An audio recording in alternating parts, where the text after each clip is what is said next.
ओम शांति। आज बाबा के 23 तारीख के महावाक्य हैं। बाबा ने कहा, मीठे बच्चे, तुम्हारा पहला पहला सबक है, मैं आत्मा हूँ, शरीर नहीं।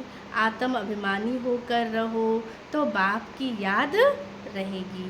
प्रश्न है, तुम बच्चों के पास कौन सा गुप्त खजाना है जो मनुष्यों के पास नहीं है?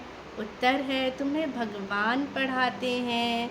उस पढ़ाई की खुशी का गुप्त खजाना तुम्हारे पास है। बाबा कहते हैं ना, एक है कि ऊपर का, बाबा कहते हैं ऊपर ऊपर से जो खुशी है दिखाई देती है, एक है कि नेचुरल है जो अंदर से बाबा कहते हैं खुशी होती है।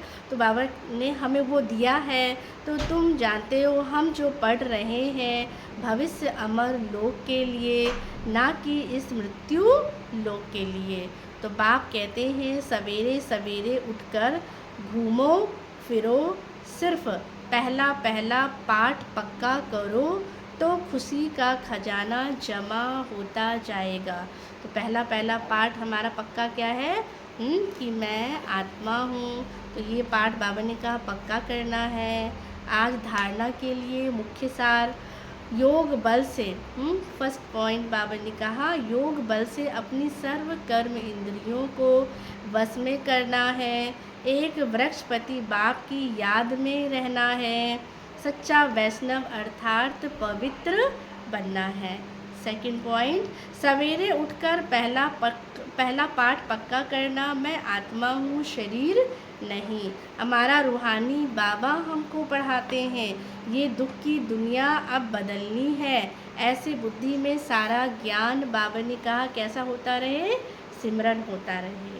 वरदान, हर खजाने को कार्य में लगाकर पद्मों की कमाई जमा करने वाले पद्मा पदम भाग्यशाली भव। हर सेकंड पद्मों की कमाई जमा करने का वरदान संगम में, ड्रामा में संगम के समय को मिला हुआ है।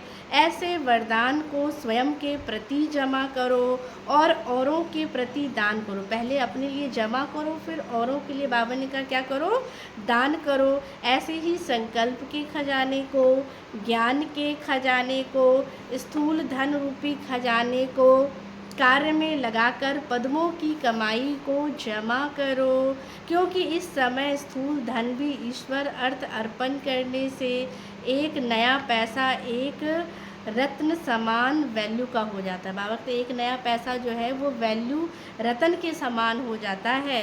तो इन सर्व खजानों को स्वयं के प्रति व सेवा के प्रति कार्य में लगाओ। अपने लिए लगाना है और दूसरों के लिए बाबा कहते कार्य में लगाना है, क्योंकि जो खजाने हमें मिले हैं वो हमें औरों को भी देना है। जितना हम औरों को देंगे, दान देंगे, उतना हमारा जो ये खजाना है स्टॉक में, वो बाबा कहते क्या हो जाएगा? वो बढ़ जाएगा। तो सर्व खजानों को स्वयं प्रति या सेवा के प्रति कार्य में लगाओ, तो हम क्या बन जाएंगे? पद्मा पदम भाग्यशाली बन जाएंगे। स्लोगन है, जहाँ दिल का स्नेह है वहाँ सबका सहयोग सहज प्राप्त होता है। अच्छा, ओम शांति।